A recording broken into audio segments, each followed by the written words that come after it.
Irmãos, nessa semana de Casa em Casa, nós veremos sobre Tiago, capítulo 4, versículos 13 a 17. Falaremos sobre a confiança e a entrega radical ao Senhor. Aqui temos uma lição para o discípulo. É a sua plena confiança no Senhor. Os planos do Senhor são perfeitos. E os nossos planos, então, têm que estar debaixo da autoridade dos planos do Senhor. Não é mais? Amém, amém. E aqui o que o Tiago está falando é justamente alertando os irmãos que estavam tomando decisões, né, com respeito ao seu futuro, sendo que eles nem sabiam como é que ia ser esse futuro, né? Então todos os nossos planos, eles precisam ser baseados na vontade do Senhor. Então antes de eu tomar como exemplo que ele cita, né? Vocês que dizem vamos sair dessa cidade, vamos para aquela outra, vamos negociar, vamos ganhar dinheiro. Não tem problema fazer planos, mas esses planos precisam ser sujeitos ao Senhor. Precisam orar antes. Perguntar, Senhor, é da tua vontade esse plano que eu estou tendo? Ou tu tem planos diferentes para mim? É muito mais fácil nós esperarmos uma resposta de Deus para então executar alguma coisa do que sair fazendo as nossas vontades e depois ter que consertar. Né? Descobre que Deus não estava de acordo e tem que consertar. E como nós sabemos, Deus vê nosso futuro, nós não vemos, ainda bem, né? Deus é Deus. Tanto é que Tiago diz, né? Você não sabe o que acontecerá amanhã. O que é a vida de vocês? Vocês não passam de neblina, que aparece por um instante e logo se dissipa. Então, nós não sabemos, o Senhor sabe o nosso futuro. E aqui mostra, então, que nós devemos depender dEle, confiar nele e viver para Ele. É isso aí. Agora, isso é algo fácil de aceitar para quem é humilde. Para quem é soberbo, ter que submeter os seus planos a outra pessoa, seja ao Senhor ou a qualquer outra pessoa, é muito difícil. E aí, Tiago está justamente confrontando isso, né? Essa jactância, essa arrogância de vocês de querer tomar as decisões e sair fazendo é maligna, isso não procede de Deus. Então, no momento que ele fala isso, deixa claro que nós não podemos viver dessa forma. Exatamente. A base da nossa fé é conhecer e confiar no Senhor. E nas nossas decisões revelam, as decisões da nossa vida, né? O quanto nós conhecemos o Senhor e nele confiamos. Ou confiamos em nós. Nós temos então um rei, que é Jesus, e tem um reino, que é o governo dele sobre a nossa vida, que diferencia totalmente do mundo. O mundo faz plano para ganhar dinheiro, né? E vão vivendo pela sua vontade. E não tem nenhum problema de trabalhar, né? De buscar um sustento. Mas o nosso reino, agora, a nossa vida é debaixo do Senhor Jesus. Então, tudo que nós fizermos, na verdade, nós temos que ter essa palavra, se Deus quiser. Sim. Então, tudo que nós fizermos deve ser o que Deus quiser. Aqui diz, se Deus quiser, não só viveremos, como também nós faremos isso ou aquilo. Então, mostra uma vida que está debaixo de outro reino, não desse mundo. Debaixo do governo. Não do seu próprio reino. E não do seu próprio reino. Isso é importante, porque toda pessoa que se converte, ela não se converte para fazer parte de uma igreja, ela se converte para fazer parte do reino de Deus. Até porque o evangelho não é o evangelho da igreja, é o evangelho do reino de Deus. É as boas notícias, as boas novas de que chegou um reino. Então, se tem um reino, existe um rei com uma vontade.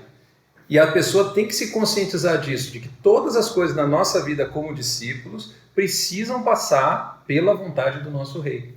Só depois, então, nós temos que executar. É um processo, isso não é automático, né?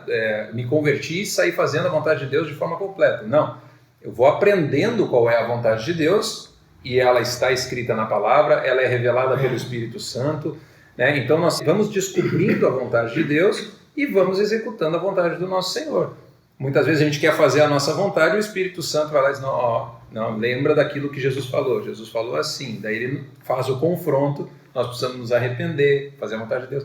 Então, Na medida que a gente for descobrindo a vontade do nosso rei, a gente vai executando. Mas não podemos ter em nós essa prepotência de dizer, eu vou fazer assim, é do meu jeito, e se não for do meu jeito, não serve. Bom. E há um contraste aqui dos versículos 16 e 17.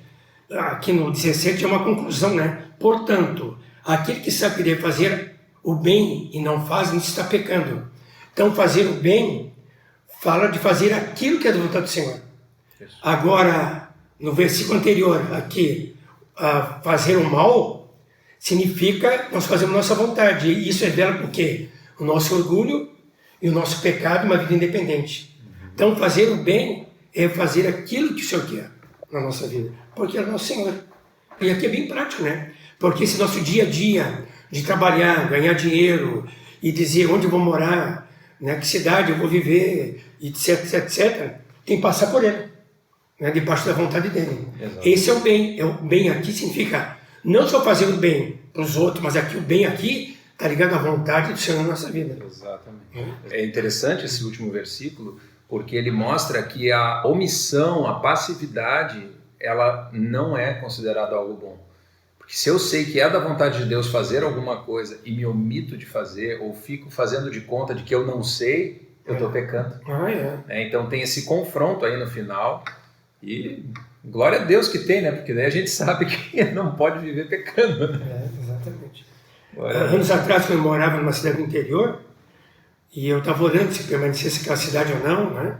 Estava num pastoreio, e eu busquei o Senhor, e o Senhor deu umas 10 direções, sonhos, visão, e dizia, João Nelson, acabou teu pastoreio aqui nessa cidade, e tu vais então para Porto Alegre com os irmãos.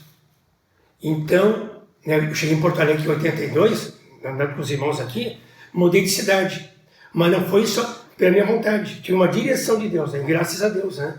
Assim deve ser a nossa vida, né? Tá debaixo dessa autoridade do Senhor, vivendo debaixo dele, né? Do contrário, revela um orgulho de viver por mim mesmo. Do outro lado, eu revelo o quê? Que eu me humilho, né? Reconheço o senhorio dele e vivo para ele. E outra, o plano dele é mais perfeito que o meu.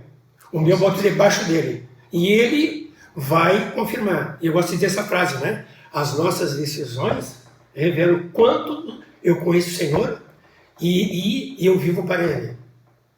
Nós somos assim, né? Cada decisão é uma aprovação, um teste. Mas nós sabemos que o caminho perfeito do Senhor, e eu não quero fazer minha vontade, eu vou fazer a vontade dele. Sim. Como diz Paulo, né? Não vivo eu, Cristo vive em mim. E nessa questão de decidir o futuro, né? Se tiver qualquer dúvida sobre quem sabe planejar melhor, né? É só fazer aquela pergunta, quem é que conhece o futuro? É ele. Então, para ele é muito mais fácil planejar um futuro, já que ele está vendo, do que para nós que não fazemos nem ideia do que vai acontecer. E alguém disse assim, se Deus não quisesse nos usar hoje, já teria nos levado. Né? Então, se nós estamos vivendo hoje, é porque ele tem plano para nós aqui. Sim. Então, que nós vivamos para ele, né? Amém. E quem vive para ele vai ter longevidade, vai abençoar aquela vida, né? Sim. Então, nós vivemos para o Senhor, né? Amém. Não para nós mesmos. Amém, irmãos. Então, meditem sobre tudo isso que nós conversamos, sobre o que vocês leram, sobre aquilo que o Espírito Santo falou com cada um, e que Deus abençoe todos vocês. Em nome de Jesus. Em nome de Jesus.